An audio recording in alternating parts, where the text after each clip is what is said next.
Need to check the names list carefully before writing. The names to avoid are Helen, Frank, Claire, Davin, Marcus, Denise, Patricia, Dorothy, Nora, Callum, Theo, Irene, Beverly, Sandra, Margaret, Vera, Liam, Robert, Rosemary, Judith, Gordon, Paige, Andrew, Sylvia, Douglas, Cassandra, Eleanor, Audrey, Arthur, Meredith, Wayne, Lillian, Desmond, Philippa, Prosco, Evelyn, Gerald, Constance, Brenda, June, Maureen, Teresa, Winifred, Carolyn, Anne, Colin, Lorraine, Patrick, Colleen, Alistair, Serena, Nathan, Vivian, Rosalind, Stephanie, Terrence, Raymond, Bate, Adrienne, Rosalind, Stephanie, Terrence, Raymond, Bate, Adrienne. I'll use Rita, narrator 67, retired nurse Nova Scotia, Owen, son 38, Darlene, neighbor / My son didn't hit me with his fist the first time. He hit me with words.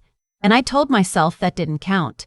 I don't know why I'm sharing this now. Maybe because I've had 3 winters to sit with it, out here on the back porch with my coffee going cold. And I still can't fully explain how a woman who spent 31 years as a registered nurse, a woman who held other people together in their worst moments, couldn't see what was happening inside her own house. My name is Rita. I'm 67 years old. I live in a small house outside of Truro, Nova Scotia, the same house where I raised my son, where I grew my garden, where I buried my husband Malcolm 12 years ago this past April. Malcolm died of a sudden cardiac event on a Tuesday morning. He was 58. He had oatmeal for breakfast, kissed me on the top of my head, and was gone before the ambulance got there. After that, it was just me in the house, and eventually it was me in the house and my son. Owen was 35 when he moved back in. He'd been living in Calgary for almost a decade. Good job in project management, a condo downtown, a girlfriend named Stacy that I'd met twice and liked both times. Then the company he worked for restructured, his position was eliminated, and somewhere in the months that followed, Stacy left too. He called me on a Sunday in February and said, "Mom, would it be okay if I came home for a little while? Just until I get back on my feet." I said yes without hesitating. Of course I did. He was my son. I want to tell you what Owen was like when he was young, because I think it matters. He was a gentle boy. That's the word I always used, gentle. He'd carry spiders outside in a cup rather than kill them. He cried at the end of Charlotte's Web every single time we read it, even when he was old enough to know what was coming. He played hockey like every other kid in Nova Scotia, but he'd be the first one over to help up the boy he'd just knocked into the boards. His grade 4 teacher told me he had a gift for noticing when other people were hurting. I'm not telling you this to excuse what came later. I'm telling you so you understand why I kept waiting for that boy to come back. Owen arrived in March with 2 hockey bags, a duffel, and a box of kitchen stuff he said he couldn't leave behind. He looked thin to me, tired in the way that goes deeper than sleep. I made his room up with clean sheets. I stocked the fridge with things I knew he liked. The sharp cheddar from the deli, the good sourdough from the bakery on Roby Street, the Sleemans that Malcolm used to buy on Fridays. I thought if I made it comfortable enough, familiar enough, he'd start to level out. The first few weeks were actually fine. He slept a lot. He helped me bring in the last of the wood from the back. We watched hockey together on Friday nights like we used to when he was in high school, and a couple of times he laughed, really laughed, at something on the TV, and I thought, there he is, there's my boy. Then he started drinking in the afternoons. I noticed it, but I didn't say anything right away. A beer or 2 while he watched the game. Then 3. Then something stronger. Something he kept in his room that I only noticed because the recycling bin started filling up with bottles I hadn't bought. I told myself it was stress. I told myself he was grieving the life he'd had in Calgary, the relationship, the career. I told myself I'd give him until summer. The first time he raised his voice at me, it was over something so small I'm almost embarrassed to say what it was.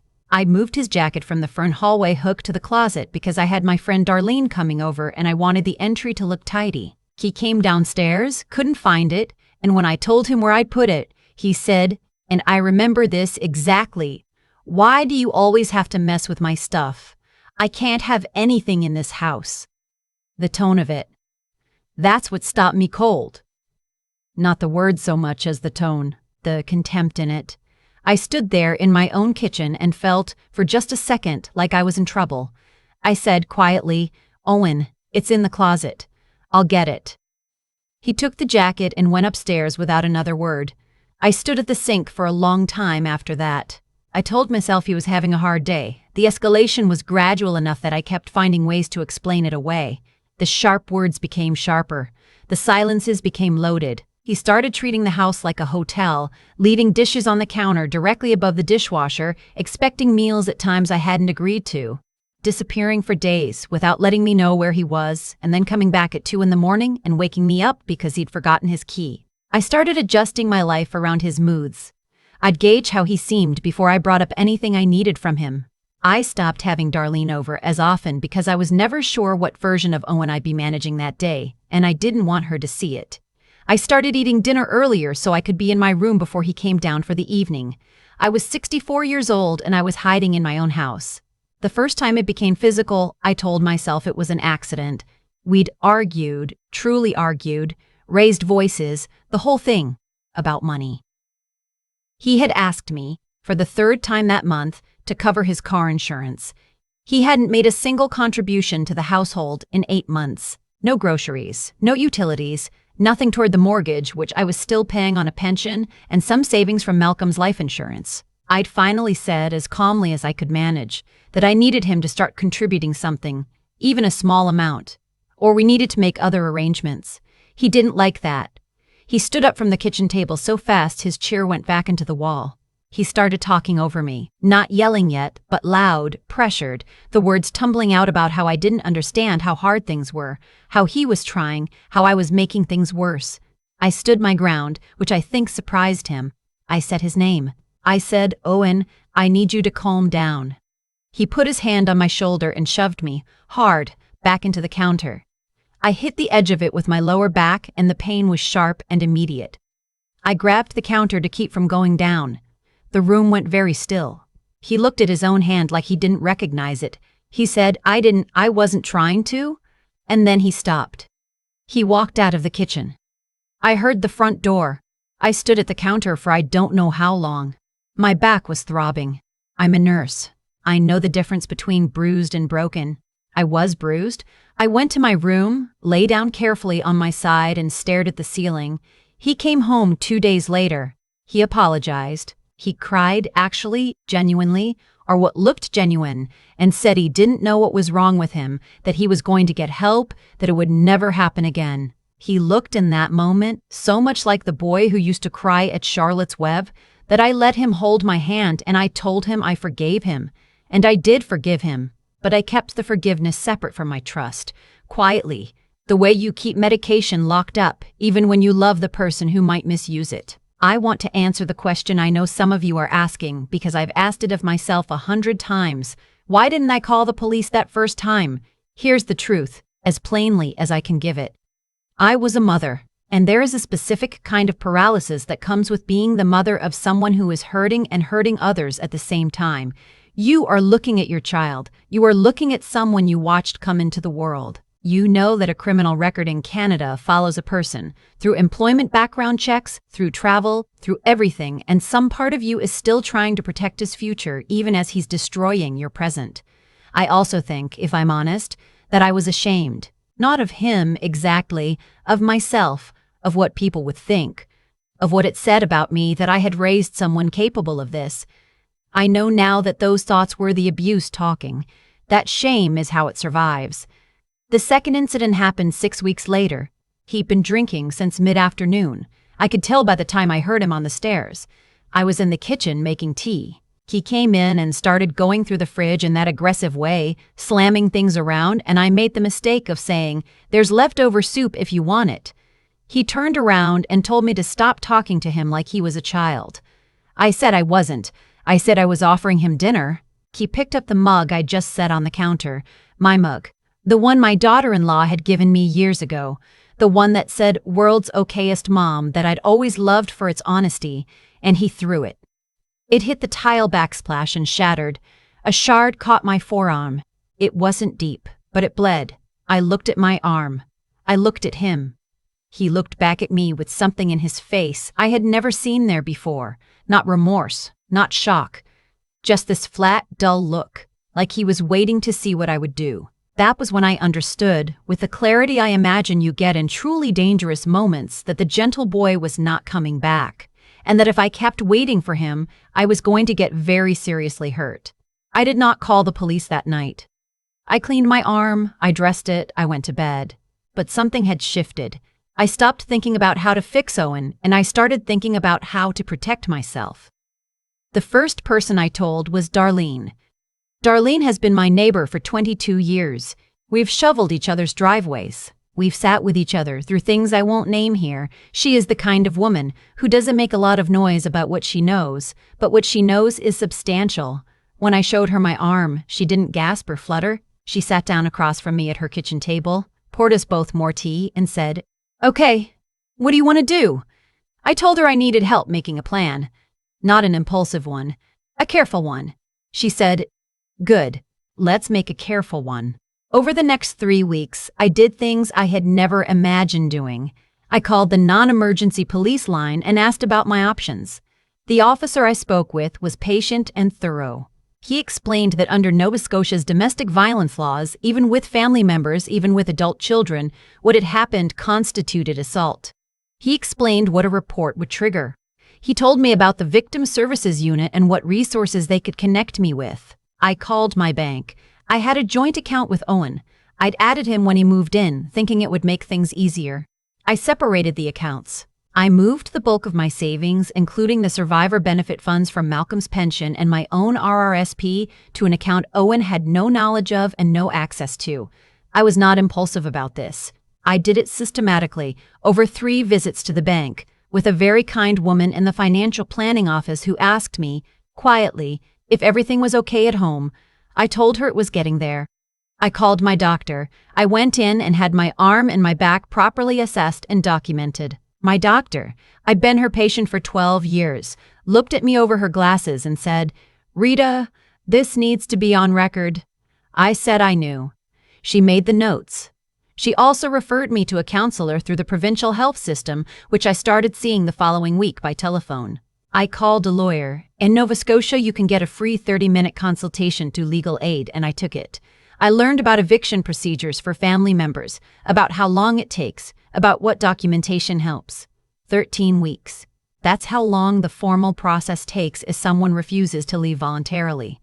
I decided I didn't want to wait 13 weeks. And then, very carefully, I made a different kind of plan. I want to be precise about the morning it happened, because I've gone over it so many times in my mind that I want to tell it right. It was a Saturday in October. The trees were at their peak, that particular Nova Scotia golden red that always made Malcolm stop the car just to look. I had been up since 5. I made coffee. I sat at the kitchen table in the quiet, in the dark, and I went through everything one more time. My plan was simple. I had called, the week before, the people I needed to call. Darlene, obviously. My sister Gail, who drove up from Windsor the night before and slept in the guest room. My neighbor from 2 houses down, Brian. A retired RCMP officer, the kind of steady, quiet presence who doesn't need to be asked twice. And I had called the non-emergency line the evening before to let them know there might be a situation the following morning that would require their presence. They said they'd have a unit available. I made Owen's favorite breakfast. I want to be clear about why. It wasn't sentimental. It wasn't because I still hoped for something. It was because I needed him to come downstairs. I needed him calm enough to walk into the kitchen without his guard up. Bacon, eggs over easy, the sourdough toast he liked, proper orange juice. I set the table like I used to when he was a boy, when Saturday breakfast was something we made a small ceremony of. At 8:15, Gail and Brian and Darlene came in the front door, which I'd unlocked. They sat in the living room. They didn't make noise. They waited. I went to the bottom of the stairs and called up. I said, "Owen, honey, I made breakfast if you want it. Come down while it's hot." There was a pause. I heard him move. I heard the floorboards. He came downstairs in the sweatshirt he'd been wearing for 3 days and stopped when he saw the people in the living room. His face did something complicated, confused, then wary, then something I can only describe as caught. I said, "Sit down, sweetheart. Eat first." He sat. I don't know why. Maybe because it was breakfast. Maybe because they were witnesses. Maybe because somewhere under everything, he was still the boy who did what I asked. I sat across from him. I didn't raise my voice. I said, I filed a report. I have documentation from my doctor. I have a record of 2 incidents, and I have people who are prepared to testify to the state of this household over the past 8 months. I want you to hear me very clearly. You have hurt me, and that is done now. He started to speak. I raised my hand, just slightly, and he stopped. I said, there are 2 officers outside who I've asked to come in when I call them. I am asking you, before I call them, whether you want to leave this house on your own, with your things, today with whatever dignity that allows you to keep. Or I can call them in now. The silence was long. Gail was still. Darlene was still. Brian was very still in the way that retired officers can be. Still, which is a specific kind of stillness that means they are entirely ready. Owen looked at his plate. He looked at me. His eyes filled up, and I felt, I will pretend I didn't feel, a pull toward him, the same pull I'd been feeling for 38 years, the mother pull. It didn't go away. I just didn't let it move me. He said, very quietly, Mom. I said, very quietly, Mom. I said, I love you. That has not changed. But I will not live like this, and I will not allow you to become someone who does this to another person without consequence. What you do next is up to you. He left that afternoon with his bags. Gail helped him load them. I didn't. I stood on the porch. I watched the truck go down the lane and turn onto the road and disappear past the tree line. Then I went inside, and Darlene made fresh coffee, and the 4 of us sat around my kitchen table. And someone made a joke about something. I don't even remember what. And I laughed. A real laugh. The kind I hadn't had in my own house in over a year. I want to tell you where things are now, because I've thought a lot about how these stories usually end. And I don't want to give you a tidy version that isn't true. Owen is in Edmonton. He's been there for 2 years. He got into an outpatient program about 8 months after he left. I know this because his Aunt Gail stays in contact with him more than I do, and she keeps me informed of the broad strokes. He has a job. He's in a rooming house. He called me last Christmas and left a voicemail that I've listened to more than I'm going to admit. He said he was sorry. He didn't make excuses. He said he knew he didn't deserve anything from me, and he wasn't asking for anything, just, he was sorry. I haven't called back yet. I'm not saying I never will. I'm saying I'm not there yet. And for the first time in a long time, I'm letting myself set the pace. This winter, I had the kitchen backsplash retiled. New tiles, completely different color. A soft gray-green that I picked out myself from a shop in Dartmouth. It looks nothing like it used to. I stand at that counter and I make my tea and I look at it and it doesn't take me anywhere dark anymore. It just looks like a kitchen. Darlene comes over on Thursdays. Gail comes for a week every August. I've started volunteering again at the hospital. 2 mornings a week, not in my old ward. Somewhere different, somewhere I can be useful in a quieter way. I have a small vegetable garden on the south side of the house. Malcolm built the raised beds for it years ago, and I never quite kept up with it the way I meant to. Last summer, I grew tomatoes, beans, 3 kinds of lettuce, and more zucchini than any one person needs. The house is mine. The quiet is mine.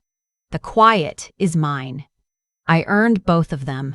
If you are sitting somewhere right now reading this or listening to it, and some part of what I've described sounds familiar, the adjusting, the explaining away, the hiding in rooms of your own house, I want you to know that I see it for what it is because I lived it. I also want you to know that in Canada, there are real resources. Nova Scotia's Victim Services line is 1-888-564-2011. And if you're elsewhere in the country, each province has its equivalent. You can call the non-emergency police line and just ask questions. You don't have to commit to anything. You can call your doctor and ask to have things documented. You can call legal aid. You don't have to wait until it gets worse to act like it's serious. It is already serious. I didn't set a trap for my son because I hated him.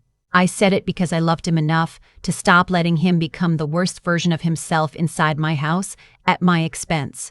And because I loved myself enough, finally, at 64 years old, I loved myself enough to decide that what happened to me mattered. The bacon that morning was slightly overdone. I remember that. I'd let it go a little too long while I was watching the clock. Owen ate it anyway, every piece, before he understood what he'd walked into. I think about that sometimes. How ordinary the morning was, right up until it wasn't. How the most important things we do often look from the outside like nothing much at all. Just a mother. Making breakfast. On a Saturday in October, I've thought a lot about what made the difference, not just for me, but in general, when someone finally stops accepting what they've been told to accept.